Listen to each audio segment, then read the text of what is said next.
Jangan lupa subscribe, like, and comment.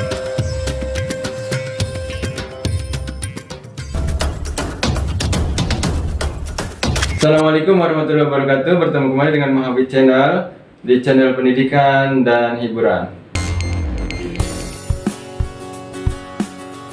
Pada kesempatan ini saya akan membahas tentang pasar modal. Di Indonesia disebutnya bursa efek.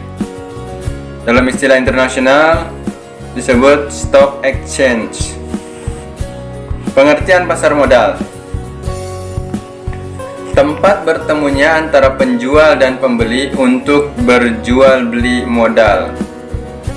Berdasarkan Undang-Undang Nomor 8 Tahun 1995 Pasal 1 Ayat 13, pasar modal adalah kegiatan yang bersangkutan dengan penawaran umum dan perdagangan efek perusahaan publik yang berkaitan dengan efek yang diterbitkannya, serta lembaga dan profesi yang berkaitan dengan efek.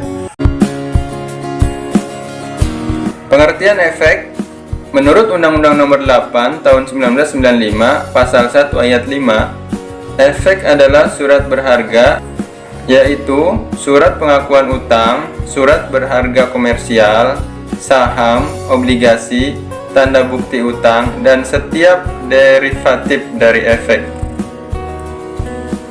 Pengertian bursa efek menurut Undang-Undang Nomor 8 Tahun 1995 Pasal 1 Ayat 4 adalah pihak yang menyelenggarakan dan menyediakan sistem dan atau sarana untuk mempertemukan penawaran jual dan beli efek pihak-pihak lain dengan tujuan memperdagangkan efek di antara mereka. Tata cara perdagangan efek. Pertama, pasar perdana, primary market.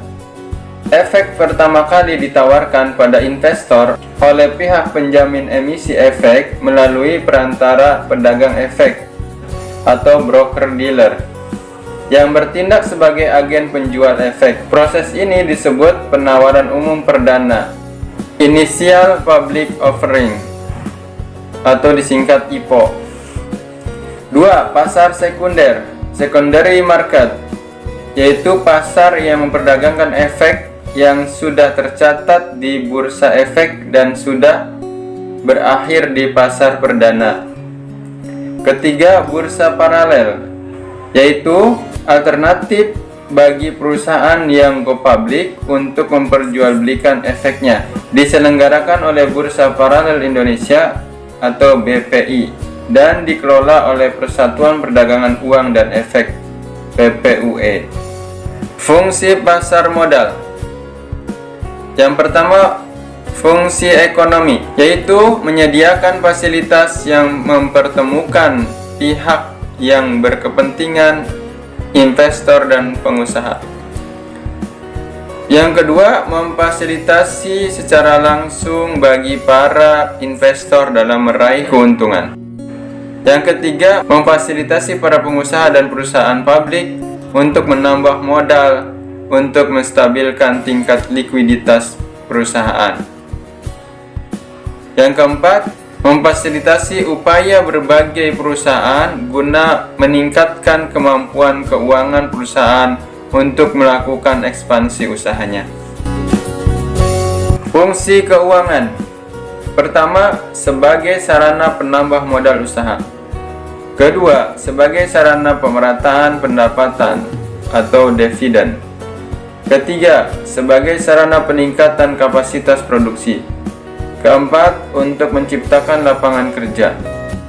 Kelima, untuk peningkatan pendapatan negara melalui pajak pada pemegang saham. Keenam, sebagai indikator perekonomian negara.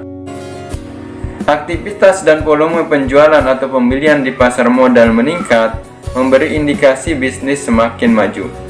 7. Sebagai alternatif investasi para investor. 8. Pendorong perkembangan dunia investasi. Berikutnya, peran pasar modal. Peran pasar modal yang pertama, sebagai sarana perusahaan untuk mendapatkan dana dari masyarakat. Yang kedua, sebagai sarana masyarakat untuk berinvestasi pada instrumen keuangan seperti saham, obligasi, reksadana, dan lain-lain. 3. Sebagai sarana untuk mengalokasikan sumber daya ekonomi secara optimal. Keempat, mendorong meningkatkan investasi. Kelima, mendorong pengelolaan perusahaan secara profesional. Dan yang keenam, memberikan alternatif investasi pada masyarakat. Lembaga penunjang pasar modal. 1. Kustodian adalah pihak yang memberikan jasa penitipan efek dan harta lain yang berkaitan dengan efek, seperti dividen, bunga obligasi, dan lain-lain. Penyelenggaranya yaitu lembaga penyimpanan dan penyelesaian, perusahaan efek, dan bank umum. Kedua, Biro Administrasi Efek, yaitu pelaksana pencatatan kepemilikan efek dan pembagian hak yang berkaitan dengan efek.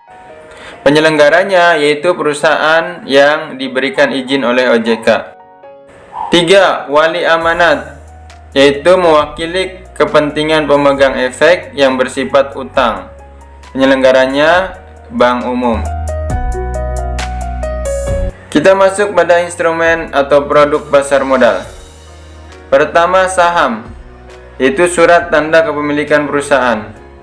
Saham dibagi menjadi dua.